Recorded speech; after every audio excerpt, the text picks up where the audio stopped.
বিশ্বখ্যাত মার্কিন উড়োজাহাজ প্রস্তুতকারী প্রতিষ্ঠান বোয়িং দীর্ঘদিন ধরেই বিমান চলাচলে অন্যতম বড় নাম। তবে ১৯৭৭ সাল থেকে শুরু করে আজ অবধি একাধিক মারাত্মক দুর্ঘটনায় জড়িয়েছে বোয়িংয়ের তৈরি উড়োজাহাজ। এসব দুর্ঘটনায় বহু মানুষ নিহত ও আহত হয়েছেন। সাম্প্রতিক বৃহস্পতিবার ১২ জুন ২০২৫ ভারতের গুজরাট রাজ্যের আহমেদাবাদে অবস্থিত সর্দার বল্লভভাই প্যালেট আন্তর্জাতিক বিমানবন্দর থেকে ২৪২ জন আরোহী নিয়ে উড্ডয়ন করেন বোয়িং 787 ড্রিমলাইনার। উড্ডয়নের মাত্র কয়েক মিনিট পরেই এটি বিধ্বস্ত হয়, যার গন্তব্য ছিল যুক্তরাষ্ট্রের লন্ডনের গ্যাটউইক বিমানবন্দর। ভারতের বেসামরিক বিমান সংস্থা এয়ার ইন্ডিয়ার এ ফ্লাইটটি বিধ্বস্ত হয় একটি আবাসিক এলাকায়। The guardian, new York Times, BBC এবং সিএনএন এর তথ্য মতে বোয়িংয়ের ইতিহাসে এটাই প্রথম দুর্ঘটনা নয়, এর আগেও বহু দুর্ঘটনা নথিভুক্ত রয়েছে। বিশ্বের ভয়াবহতম বিমান দুর্ঘটনায় ১৯৭৭ সালে স্পেনের টেনেরিফ বিমানবন্দরে কুয়াশাচ্ছন্ন পরিবেশে একটি রানওয়েতে কেএলএম ও প্যান অ্যামের দুটি বোয়িং 747 উড়োজাহাজের মুখোমুখি সংঘর্ষে প্রাণ হারান ৫৮৩ জন। এটি এখনও পর্যন্ত বিশ্বের সবচেয়ে ভয়াবহ বিমান দুর্ঘটনা এবং এটি বিমান চলাচলের নিরাপত্তা প্রোটোকলে বড় পরিবর্তন আনে।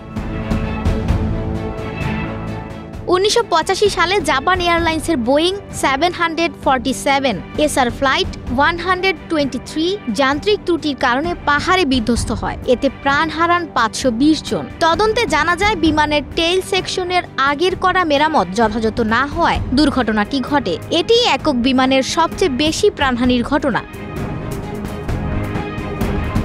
২০০০ সালে ফিলিপাইনের বোয়িং 737-200 বিমানটি খারাপ আবহাওয়ার জন্য বিধ্বস্ত হয়। নিহত হন ১৩১ জন।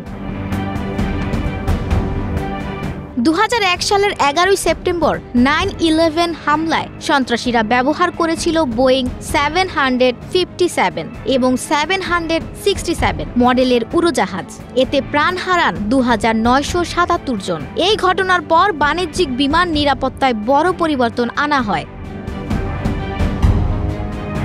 ২০২৩ সালে সান ফ্রান্সিসকো আন্তর্জাতিক বিমানবন্দরে বোয়িং 777 মডেল একটি বিমান অবতরণের সময় আঘাতপ্রাপ্ত হয়। এতে নিহত হন ৩ জন, আহত হন ১৮০ জন।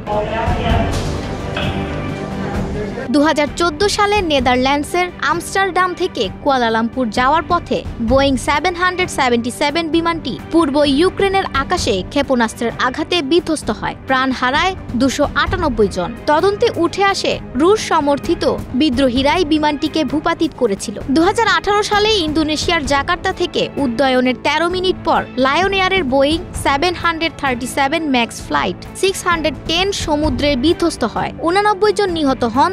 তদন্তে দেখা যায় বিমানের অ্যান্টি-স্টল সিস্টেম ভুলভাবে সক্রিয় হয়েছিল।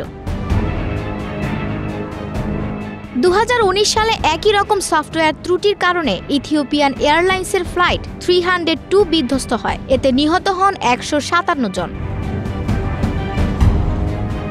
শেষমেশ ২০২০ সালে ইরানের আকাশে বোয়িং 737-800 মডেলের একটি বিমান ভুলবশত ক্ষেপণাস্ত্রে বিধ্বস্ত হয়। এতে ১৭৬ জনের মৃত্যু হয়। পরবর্তীতে ইরান সরকার এই ঘটনায় দুঃখ প্রকাশ করে এবং এটিকে ভুল বলে স্বীকার করে। এই দুটি দুর্ঘটনার পর বিশ্বের বিভিন্ন দেশে বোয়িং 737 ম্যাক্স সিরিজের সব বিমান গ্রাউন্ডেড করে দেওয়া হয় এবং বোয়িংকে বিশাল আর্থিক ক্ষতির মুখে পড়তে হয়। এছাড়া মালয়েশিয়ার কুয়ালালামপুর থেকে বেইজিং যাওয়ার পথে বোয়িং 777-200 ইয়ার মডেলের একটি বিমান নিখোঁজ হয়। বহুদিন পর এর ধ্বংসাবশেষ পাওয়া যায় ভারত মহাসাগরে, কিন্তু এটি কিভাবে নিখোঁজ হলো তা আজও অজানা। আফসানা ভুইয়া, প্রবাস খবর।